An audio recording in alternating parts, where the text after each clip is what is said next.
Situational awareness is something these days that not a not everyone has. I feel like people that generally play in the outdoors and like the outdoors and spend a lot of time outside, they are definitely just more situationally aware than people who do not. So if you are a beginner and you haven't spent a lot of time outside, you need to keep your head on a swivel, and that just means your eyes are constantly looking, your ears are open. Like as a hunter, I'm always looking for movement. See that lone pine up on that hill over there? What are we actually doing right now? The kids are just wild out there. They're wild. But they're having a good time, you know?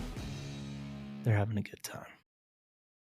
This is Untamed, Unbroken, The Adventurer's Guide, and I'm your host, Blake Bredesen. Welcome back to another episode of Untamed, Unbroken. Today we are talking about emergency preparedness, contingencies and emergencies, okay? So you're venturing out into the wilderness. You want to know how to handle these unforeseen circumstances and have a plan in place if something does go wrong. And that's going to kind of start when you're prepping for your trip.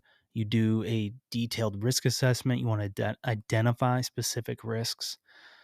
Each camping location, they have a unique set of potential hazards, right? Whether that's rough terrain, whether that's sudden weather changes, maybe you're in an area that has grizzlies, or it's an area that has mountain lions, something like that, black bears, whatever it could be. You want to just plan for those. Just know that those are the risks going in. Plan accordingly. Plan for worst case scenarios, whether that's maybe sudden illness, injury, getting lost, encountering that wildlife that we were talking about. And then it's all about developing that emergency action plan, which can include three things here as part of that. You leave an itinerary with somebody back home. You plan escape routes and safe zones, and then have a communication strategy in place. So this is part of your kind of an emergency action plan, if you will. And so leaving that itinerary, you leave that with somebody back home that you can trust and rely upon, really. That should include your route, the main route, your primary route. Maybe it includes some alternative plans in case of changed circumstances, maybe even like a couple alternate plans or alternate routes. And if you're going to have check-in times with this person, and noting those check-in times and having a plan like, hey, if they fail to hit this checkpoint and this checkpoint, or fail to hit this fail that checkpoint and it's X number of hours past, or it's like, hey, it's been a half a day and they haven't checked in, or it's been a day, time, you just never know what's going on, but just have that set up in place so that emergency person, that person can make a judgment call if you miss check-in times, that they can then contact the authorities or the right people and start making a plan to go find you, come get you, whatever that might be. Planning escape routes, or just alternate routes, really, safe zones. So know where some ranger stations are, maybe, or maybe emergency shelters or area, storm comes in, this is a good place to go. Just know those and mark them on your map. And then have that communication strategy in place. A lot of times you're not in a cell service area.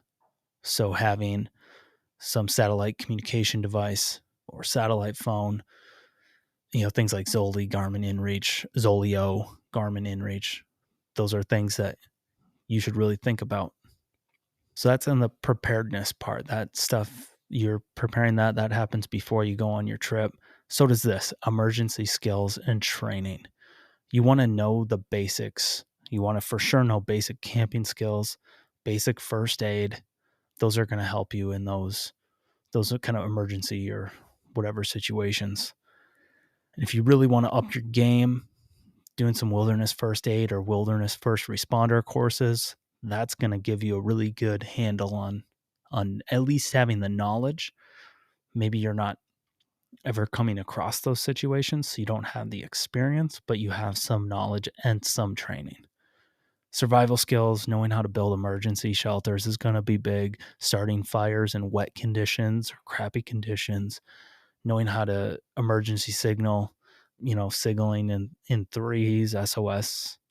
Just know things that you should look up. Know, not necessarily mastered, but be semi proficient in those things. Stress management, remaining calm and thinking clearly in those situations can be crucial.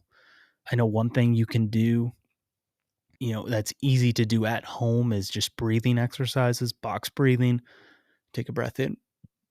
You breathe in for 5 seconds, hold it at the top for 5 seconds, breathe out for 5 seconds, hold it at the bottom for 5 seconds, and repeat that box breathing. Maybe you're only doing 4 seconds, 5 seconds, whatever it is.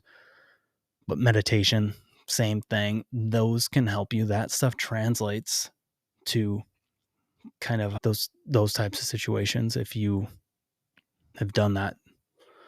Emergency gear essentials. So just making sure you're well equipped. First aid kit, comprehensive first aid kit. Having proper repair tools and materials like multi-tool, duct tape, gear tape, maybe some spare parts, some stuff for tent poles if you want, maybe a sewing kit, small sewing kit.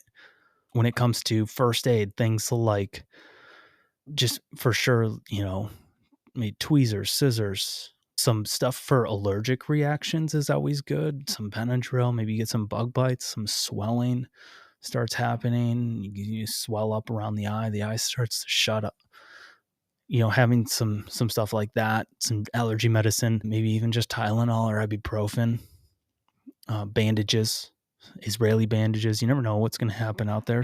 SAM splints, tourniquet, bleed stop. You just never know. And I'd rather have a little bag of bleed stop than not. Survival equipment, packing in a lightweight emergency shelter, some fire starting tools, whether that's waterproof matches, lighters, fire starters.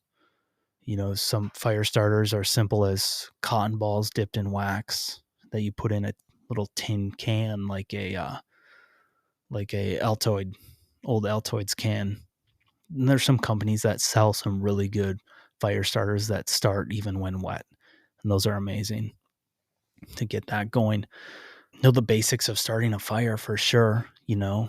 Tinder, kindling, your small branches, and then your fuel. The bigger stuff, and just having that stuff with. You never know. So if you don't have it, then you're fucked. Really. Then you got to rely on some grit and determination. Communication devices.